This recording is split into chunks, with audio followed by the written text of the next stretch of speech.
Welcome to the Silent Screams, where the quiet isn't peace. It's a warning. Every story you'll hear here is said to be true, whispered by those who lived to tell it, and by those who didn't. So turn off the lights, put on your headphones, and listen closely, because the things you're about to hear aren't just stories, they're the echoes of real nightmares. Pause, faint sound of a distant scream, then whisper. This is the Silent Screams. The road to Lake Hollow twisted through miles of empty hills and fog. The air was heavy, still, and smelled faintly of iron and rain. Emma Clarke drove with her windows cracked open, listening to the hum of the engine echo through the valley that, 50 years ago, used to be a town. Lost Hollow, that was its name before the dam was built, before the water swallowed everything that once stood here. She was a journalist, the kind who chased forgotten stories. For months, she'd heard rumors about this lake, that sometimes, on quiet nights, the water whispered. People said it carried the voices of those buried beneath it, trapped between memory and decay. The rational part of her mind dismissed it, but something in the way locals avoided talking about the place made her curious. She came here for truth, but deep down, she knew some truths weren't meant to be found. As she approached the lake, fog rolled over the road like breath from something alive. The trees stood crooked, roots half drowned, their branches reaching out toward the water as though pleading. The reservoir stretched endlessly ahead, smooth as glass, black as oil. No birds, no wind, not even the sound of insects. Emma parked her car near the rusted fence that marked the edge of the restricted zone. The sign read, "Danger, unstable shoreline." She stepped out, her boots sinking slightly into the soft mud. She stared across the water. Somewhere beneath that calm surface lay streets, houses, and a church. An entire town sealed away, forgotten by time. The thought made her chest tighten. Her recorder clicked on with a faint beep. "Day 1, she said softly. Lake Hollow Reservoir, once known as the town of Lost Hollow, Ohio. Population at the time of flooding 412. Officially evacuated, but, she hesitated. Unofficially, some never left. A faint ripple disturbed the water, though the air was still. Emma looked up, scanning the lake's mirror-smooth surface. Nothing moved, yet the ripple kept spreading, circling outward, as if something beneath had stirred. When she pressed stop on the recorder, she swore she heard another click, one that didn't come from her hand. From the water, faint and distant, came the low echo of a bell. The town nearest to Lake Hollow barely had a name left, a scattering of weathered houses, a gas station that hadn't been updated since the 80s, and a diner that smelled of burnt coffee and rain-soaked dust. Emma pushed open the diner door, the bell above it jingling weakly. Inside, 3 men sat at the counter. None of them looked up. She ordered coffee and asked casually, "You folks from around here?" The waitress, a thin woman with gray-streaked hair, didn't answer right away. Her hands shook slightly as she set down the cup. "If you're here for the lake," she said finally, "you should leave before dark." Emma smiled politely. "I'm doing a story on the old town, Lost Hollow. Thought I'd talk to some locals. Maybe no one talks about it." One of the men interrupted, his voice rough like gravel. He still didn't turn around. "It's not a story, miss. It's a warning." The waitress shot him a sharp look, but the man kept talking. "They say the water don't sit right. There's no fish in it, no birds over it, and every spring, when the water's low, you can hear them calling from underneath. Not ghosts. Exactly. Just what's left." Emma chuckled nervously, trying to keep it light. "You mean echoes?" He turned then, his eyes bloodshot and tired. "Echoes don't whisper your name." The diner went quiet. Even the hum of the old refrigerator seemed to fade. Emma stared at him, unsure how to respond. The waitress leaned closer, lowering her voice. "You see the fog touch the water after midnight. You stay away. It means the hollow's breathing. It means it remembers." When Emma left, the man followed her outside. He looked at her recorder hanging from her neck. "You're gonna hear them, if you listen long enough," he said softly. "They like the curious ones." He paused, then added something that chilled her far more than the wind. "They say the lake don't just drown the living, it drinks them, keeps them talking forever." Emma didn't respond. She got in her car and started the engine, but as she looked into the rearview mirror, the man was still standing there by the road, staring at her through the fog. And though her windows were closed, she swore she heard his voice, faint, carried by the wind. "When the bell rings, don't answer." By the third evening, the lake had changed. It wasn't just still anymore, it was waiting. The air felt heavier, as though every breath carried a taste of the deep. Emma stood by the water's edge with her recorder in hand, the red light blinking softly against the fog. The sun was gone, leaving behind only the color of cold steel across the surface. She had come to capture what locals called the drowned bells, the sound of Lost Hollow's church tower echoing from beneath the water. It was supposed to be a myth, a fisherman's tale, but myths, she'd learned, always had a heartbeat. The wind had died completely. The lake was flat as glass. Emma adjusted her headphones, listening at first. Nothing, just static, the slow hiss of the recorder's mic picking up her own breath. Then, something faint, a tone, low and distant, so deep it almost felt like it was inside her chest. It rang once, then again. She froze. The bell sound was warped, stretched, as though it were traveling from an impossible distance. But beneath it came something else, the soft cadence of voices. She increased the gain on her recorder. The whispers grew clearer, dozens of them, layered, weaving in and out of each other, too quick to understand, except for one word, her name, Emma. The sound was unmistakable, not imagined, not random static, a woman's voice, muffled by water, whispering directly into her earphones. Emma tore the headset off, heart hammering, but the bell kept ringing, steady, deliberate, echoing across the fog. She scanned the water. Ripples spread from somewhere near the center, faint concentric circles glowing faintly under the moonlight. Then the smell hit her, damp, metallic, almost like old coins and decay. She stepped back instinctively. Her boots sank into the mud, and something brushed against her ankle, soft, cold, almost like a hand. She jumped back, gasping, flashlight trembling in her grip. The water was calm again, no ripples, no movement. But when she looked down, she saw wet prints leading away from the lake. Bare feet, small child, dash-sized. Her recorder, still running, caught it all. The bell, the whispers, her own terrified breath, and at the very end, a faint sound behind her. Another voice. You came back. Emma couldn't sleep that night. Every time she closed her eyes, she heard the echo of that bell, low, metallic, vibrating through her ribs like it was calling from inside her. She sat in the motel room with the recorder playing on loop, headphones pressed to her ears, rewinding again and again. The voice was there, buried in static, soft, familiar. You came back.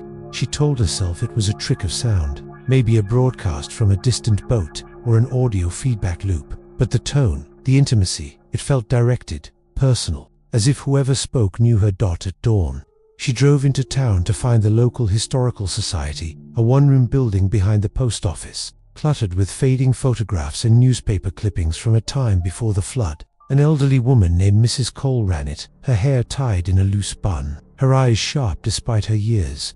You're looking for Lost Hollow? Mrs. Cole asked, almost whispering. Not much left to see, only ghosts and water. Emma smiled politely, showing her press badge. I'm interested in the human stories, the people who lived there. Mrs. Cole sighed, opening a dusty file drawer labeled Evacuation -1965. She pulled out a stack of photos and slid them across the desk. These are all that survived. Some folks didn't make it out in time. The photographs were hauntingly ordinary. Kids playing in yards, families outside shops, a church steeple framed against the sun. But one image made Emma's hand freeze. It showed the lake valley weeks before it was flooded, the ground cracked and dry, the townsfolk walking away from their homes. And in the corner, by the water's edge, a woman stood watching. Her face was smudged, blurred like motion, but her posture, the tilt of her head, the outline of her coat, was unmistakable. It was her same hair, same shape, same stance. Emma felt the air leave her lungs. Where did this photo come from? Mrs. Cole leaned closer, squinting. That one. I don't recall. It just showed up here one day. No label, no donor. Emma turned the photo over. On the back, written in faded ink, were 5 words. We remember. Do you? Her hands trembled. When she looked back at the photo again, she could swear the woman's face was clearer now, the blur fading, revealing a faint, impossible smile. The next morning, the air was thick with mist, and the lake looked darker than before, a perfect mirror of cloud and shadow. Emma had arranged to meet a pair of local divers, one of them, a quiet man named Caleb, who claimed to know where the old town still rested below. Most of it's gone, he told her, tightening the straps on his oxygen tank. But the walls, the streets, They're still down there, waiting. Emma wasn't sure what he meant by waiting. The three of them set out on a small aluminum boat, the motor churning softly against the still water. As they neared the lake center, the fog began to thin, revealing faint outlines below the surface, shapes that could have been rocks or rooftops. Caleb cut the engine. We're here. The silence that followed felt unnatural. No birds, no insects, not even wind. Only the water, black, endless, and somehow aware. They descended together, bubbles rising in slow streams around them. The deeper Emma went, the colder it became. Her flashlight cut through the darkness, revealing fragments of another world. A rusted lamppost, a car half buried in silt, the frame of a house leaning sideways like it was trying to stand again. Then she saw it. The front porch of a small two-story home, door wide open, curtains frozen mid-drift by the weight of water. She swam closer, the beam of her light catching children's drawings, still taped to the wall. Stick figures holding hands beneath a sun that would never rise again. Inside, the air felt thick, almost viscous. The silence wasn't empty, it pulsed. Her light passed over a table set for dinner, plates still in place, silverware floating gently like leaves in a slow current. Something brushed her shoulder. She spun around, heart slamming against her ribs. Nothing, only darkness and drifting debris. But when she turned back toward the doorway, there was a figure standing in it, pale, hair floating like seaweed, eyes open and unblinking. Emma froze, unable to move. The figure didn't swim closer. It simply raised one hand and pointed upward. Her oxygen gauge beeped. She was out of time. She kicked hard, breaking for the surface, her breath ragged as light began to filter through. When she emerged, gasping, the boat was empty. No Caleb, no second diver, only the still water. Calm again, rippling faintly as if something beneath had just sunk back down, and from below, faint, almost too soft to hear, came the sound of a bell. Emma's hands wouldn't stop shaking. By the time she reached the shore, her lips were blue, her breath ragged. The boat drifted behind her like an empty shell, knocking softly against the dock. She stumbled back to her car, dripping lake water across the seat, and sat there for nearly an hour just listening to the sound of her own heartbeat. Caleb was gone. No bubbles, no splash, no struggle, just gone. She told herself maybe he'd resurfaced somewhere else, maybe he was fine. But deep down, she knew the lake had taken him. That night, she sat in her motel room again, the recorder resting on the table. The device was water damaged, but the light still blinked red. It had recorded everything, every sound, every whisper from beneath the surface. With trembling fingers, she pressed play. At first, all she heard was static, the muffled rush of bubbles, then, faintly, the scrape of metal, the echo of something shifting in the water, and underneath it, voices. Not one, many. They murmured softly, their tones layered, impossible to separate. Some laughed quietly, others sobbed. The longer she listened, the more distinct they became. Male, female, child.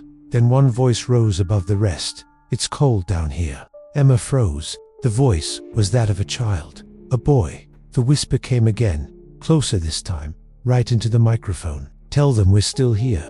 Her chest tightened, tears burning behind her eyes. She leaned closer, heart racing. "Who are you?" she whispered aloud without realizing it. The recorder crackled in response. A woman's voice now. Calm, deliberate but distant, like coming from deep water. "We remember everything." Emma's hand trembled. The sound warped, shifting pitch, as if the speaker was right next to her now. "Come, see what we remember." The static roared, filling the room. The lights flickered, and for a split second, over the noise, she heard something else, the faint ding of a bell, and what sounded like someone breathing. Then silence.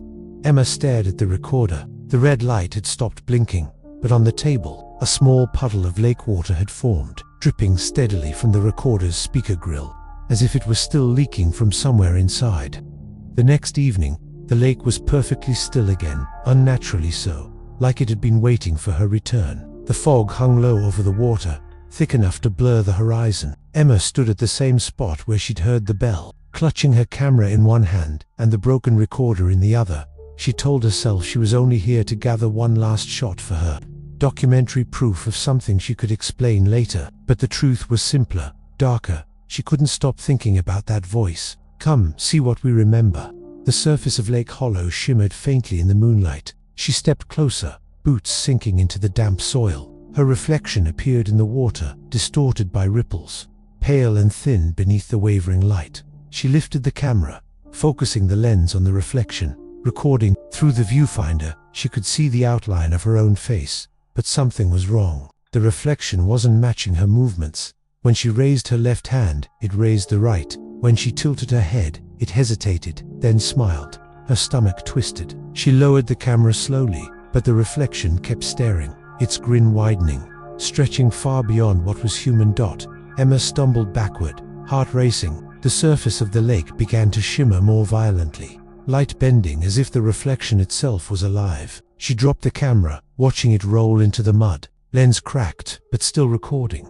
From the water, images began to form, faint ghostly shapes of rooftops, the outline of the old church steeple. Lost Hollow was there, beneath the surface, illuminated by a light that couldn't exist. She could see figures moving along the submerged streets, people walking, turning their heads toward her, faces pale and soft like wax. Then her reflection moved again, this time without her. It lifted a hand and pressed it against the inside of the water's surface. The ripples spread outward, silent and slow. And then, from beneath the lake, dozens of hands began to rise, pressing against the surface from below, fingertips pale and translucent.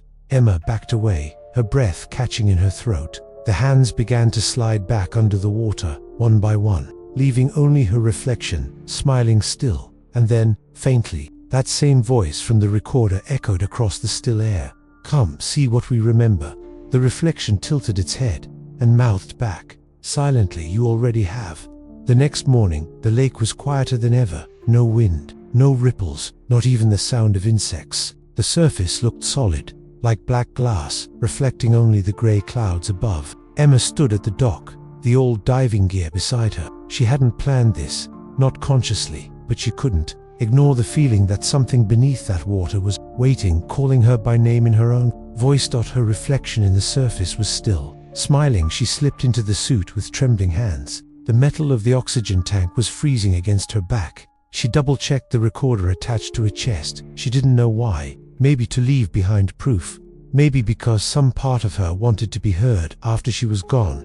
With one last look at the shore, she stepped into the water. It was colder than she remembered. Not the natural chill of deep water, but something ancient and lifeless, like the breath of a tomb. As she sank, the world above faded to grey, then to black. Her flashlights flicked on, slicing through the murk with a narrow beam. The deeper she went, the more the world took shape. The outlines of buildings emerged from the darkness. Rooftops, lampposts, fences. The drowned town of Lost Hollow revealed itself like a dream rediscovering its own body. She passed the rusted remains of a bus, its windows shattered, the seat still bolted to the floor. A child's backpack drifted by, its straps swaying in the current. Her breath quickened, fogging the inside of her mask. Then, through the haze, she saw the church. It stood perfectly preserved, its steeple leaning slightly, its front doors ajar. She swam closer, her flashlight trembling in her grasp. The door creaked open at her touch, a sound that should have been impossible underwater.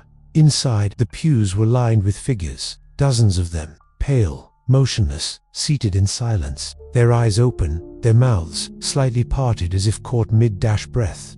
Emma floated in the center aisle, heart pounding so hard she could feel it echo through the water. Her recorder hissed softly.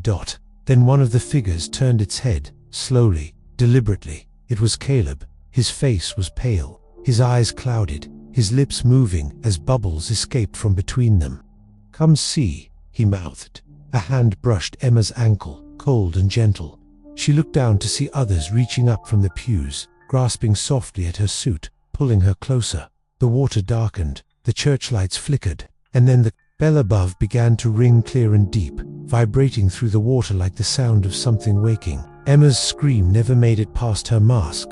The next morning, a fisherman found Emma's boat drifting near the far end of the reservoir.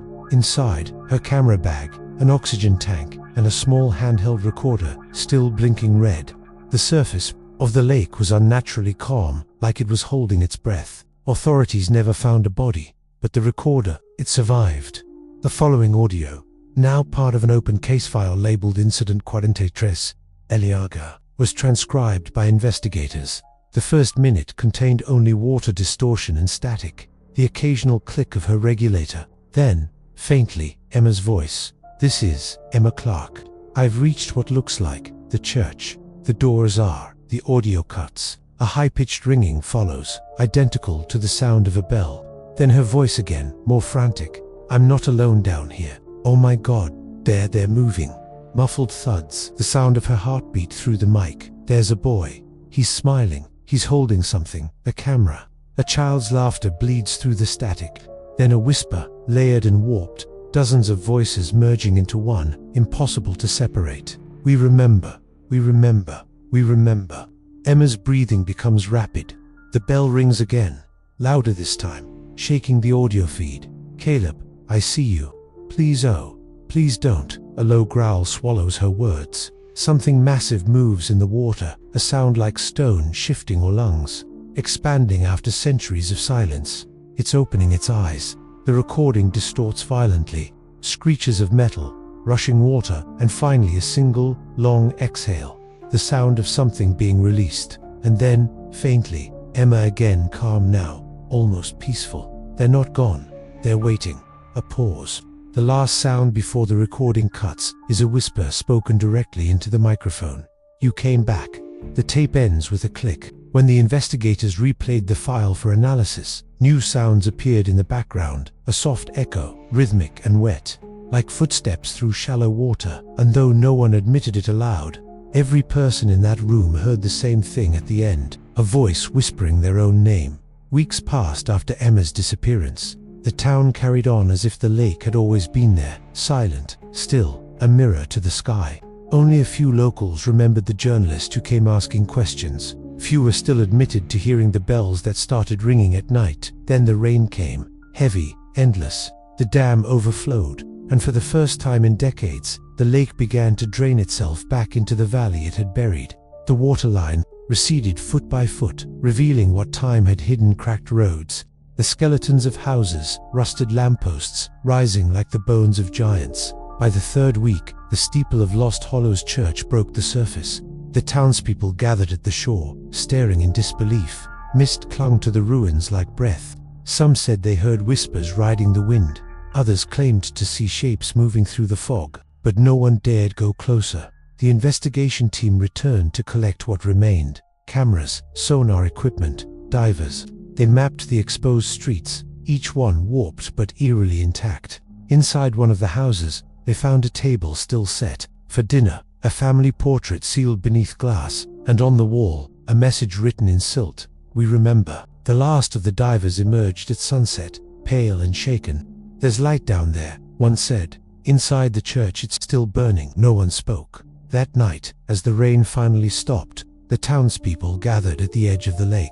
The fog thickened again, and from within it came a soft sound, the bell, deep and slow, echoing across the hollow. And then, faintly, voices, hundreds of them rising from beneath the mud and water.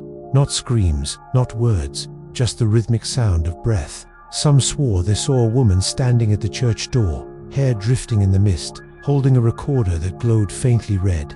Others said the reflection of the lake no longer showed the sky, but a town fully alive, its windows lit, its streets filled with shadows moving like memories. By morning, the lake had stilled again. The water was calm, dark, and perfect. But if you listen carefully at night, they say you can still hear her voice, carried by the wind that moves across the valley. They're not gone, they're waiting. And when the fog touches the water, you'll see the faint shimmer of lights beneath the surface, the drowned town of Lost Hollow, remembering every face that ever looked down into it.